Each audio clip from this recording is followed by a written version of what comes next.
ডেস্কতে আসা এই প্রশ্নটার মধ্যে অনেক স্টুডেন্টের একটু কনফিউশন আছে, ওইটা এখন দূর করার চেষ্টা করব।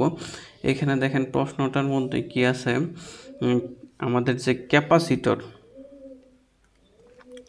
ক্যাপাসিটর এবং ইন্ডাক্টরের সঞ্চিত শক্তি চাইছে, কিন্তু এটা তো আমাদের ডিসি সার্কিটের মধ্যে ক্যাপাসিটর আর ইন্ডাক্টর নর্মালি আমরা কি করি, ইন্ডাক্টর শর্ট হিসাবে কল্পনা করি এবং ক্যাপাসিটর ওপেন হিসাবে কল্পনা করে আমরা আগাই ম্যাথ করি, ঠিক আছে।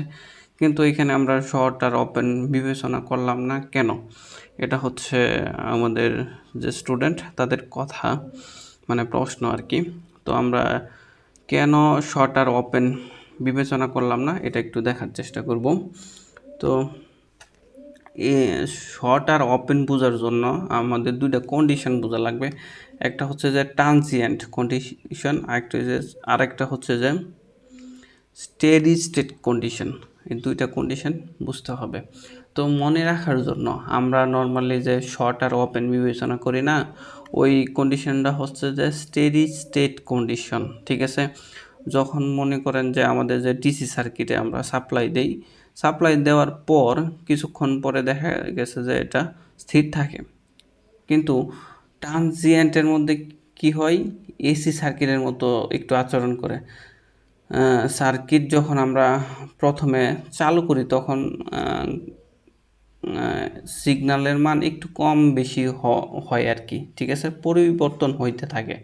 এখানে কি করে, ভোল্টেজ এবং কারেন্ট পরিবর্তনশীল, মানে একটু পরিবর্তন হয়, ঠিক আছে। তো প্রাথমিক অবস্থায় একটু পাওয়ার সঞ্চয় করে, ঠিক আছে, ক্যাপাসিটর ইন্ডাক্টর, ঠিক আছে। তো আমাদের যে ম্যাথটা আছে এটা আমরা কি করব, ট্রানজিয়েন্ট কন্ডিশনে আগাইতে হবে, ঠিক আছে। যেহেতু ওইখানে বলছে যে পাওয়ার সঞ্চয় করে, আমরা নর্মালি কি জানি, ট্রানজিয়েন্ট কন্ডিশনে পাওয়ার ডিসি সার্কিটেও সঞ্চয় করতে পারে ইন্ডাক্টর ক্যাপাসিটর।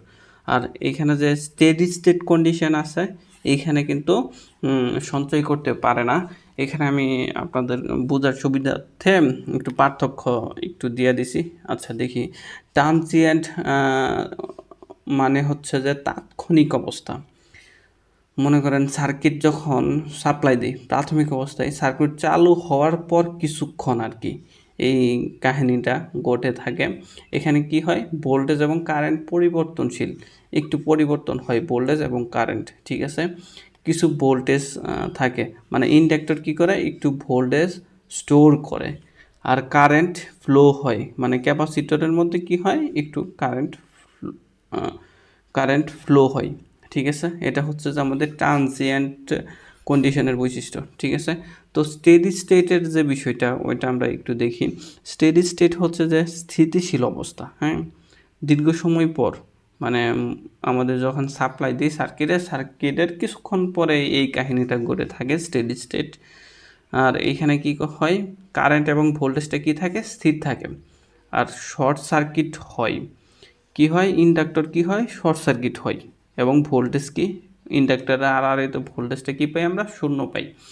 আর ক্যাপাসিটরটা কি হয়, ওপেন সার্কিট থাকে এবং ক্যাপাসিটরের মধ্য দিয়ে কোনো কারেন্ট ফ্লো হয় না, ঠিক আছে। এখন আশা করি বুঝতে পারছেন যে ডিসি সার্কিটের মধ্যে কোন সময় আমরা ক্যাপাসিটর আর ইন্ডাক্টরকে ওপেন এবং শর্ট বিবেচনা করব আর কখন বিবেচনা করব না।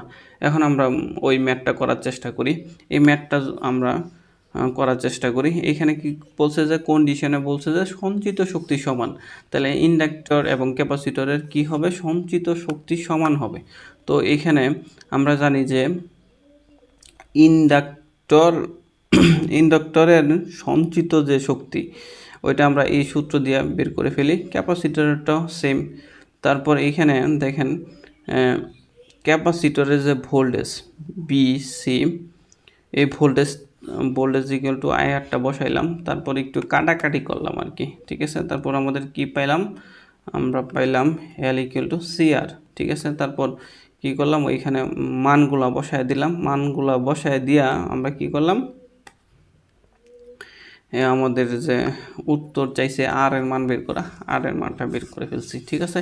এটা একটু ক্যালকুলেশন করে নেবেন, তাইলেই আশা করি বুঝতে পারবেন। ঠিক আছে, তো বাকি সলিউশনগুলা ডিসকো মধ্যে আসা প্রশ্নগুলা আমরা আমাদের ইউটিউব চ্যানেলে প্রকাশ করার চেষ্টা করব।